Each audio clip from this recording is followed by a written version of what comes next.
Depuis hier, les représentants syndicaux sont reçus à Matignon, une première depuis la promulgation du texte.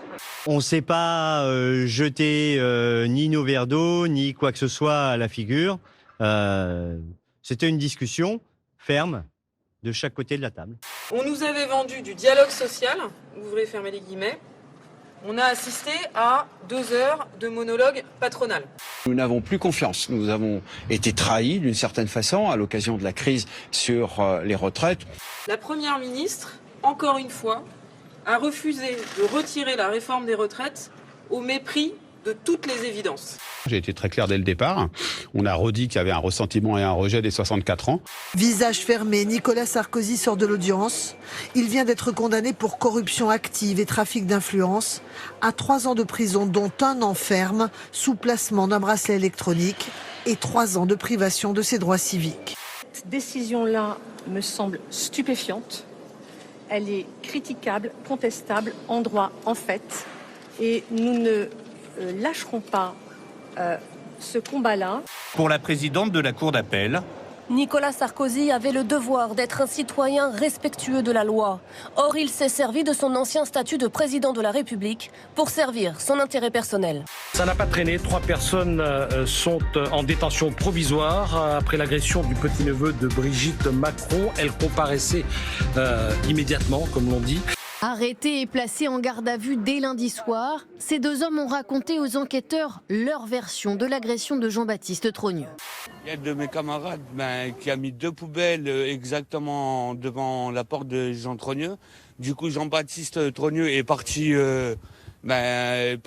directement, il est sorti en fait. Et il a plaqué mon camarade. Et puis mon camarade s'est pas laissé faire pour légitime défense. Ce qui choque le plus, c'est leur profil.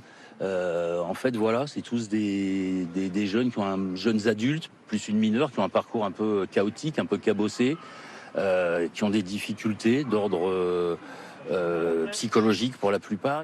Moi, je suis arrêté pour rien parce que moi, j'ai rien fait, les histoires. Parce que moi, je suis décalé des bagarres, en fait. On a touché quand même un symbole de cette famille-là. Et moi, déjà, pendant la crise des Gilets jaunes, j'étais allé voir la famille Trogneux, le chocolatier, pour lui dire que je lui apportais mon soutien, même si j'apportais mon soutien aussi aux Gilets jaunes, parce que on défend pas la démocratie, on défend pas la République en s'en prenant à un chocolatier, fût-il de la famille de Madame Trogneux. Dans un tweet, Jean-Luc Mélenchon condamne et renvoie la balle. Je lui exprime ma compassion et je joins ma protestation à la sienne. Je demande à Macron et Madame d'en faire autant pour nos amis agressés ou menacés. Vous dites que c'est la France insoumise qui instrumentalise la violence dans le pays. Je ne dis pas qu'elle instrumentalise la majorité, je par dis exemple. Malheureusement que créer un climat de tension permanent dans l'hémicycle et dans le pays, mettre sous tension systématiquement le pays, oui, c'est une volonté délibérée de la France insoumise. À Matignon, c'est l'épilogue d'une longue séquence. Celle d'un maire qui s'estime abandonné par les services de l'État, reçu en début de soirée par Elisabeth Borne. On a alerté la gendarmerie en leur demandant ce qu'ils pouvaient faire.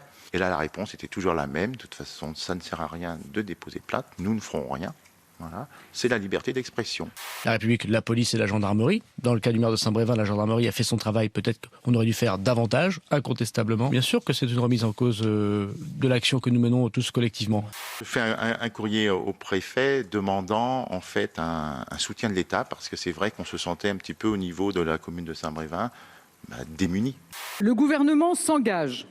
Le ministre de l'Intérieur, les préfets et les forces de l'ordre sont mobilisés. Courrier revenu sans réponse. On en vient aux nouvelles révélations de BFM TV concernant Carlos Martins Bilongo. Une semaine après l'ouverture d'une enquête le visant pour fraude fiscale et blanchiment, le député de la France Insoumise est à nouveau dans la tourmente. LFI qui n'agit pas comme un groupe d'élus depuis 2022. Ça n'est pas vrai. C'est un groupe d'agitateurs. Ils ne sont pas parlementaires. Ils utilisent leur fonction parlementaire pour déployer un militantisme d'agitation. On apprend qu'il a bénéficié jusqu'en décembre 2022, c'est-à-dire jusqu'à 6 mois après son élection, d'un logement social qu'il sous-louait à l'une de ses sœurs, alors même qu'il est propriétaire de 2 autres appartements.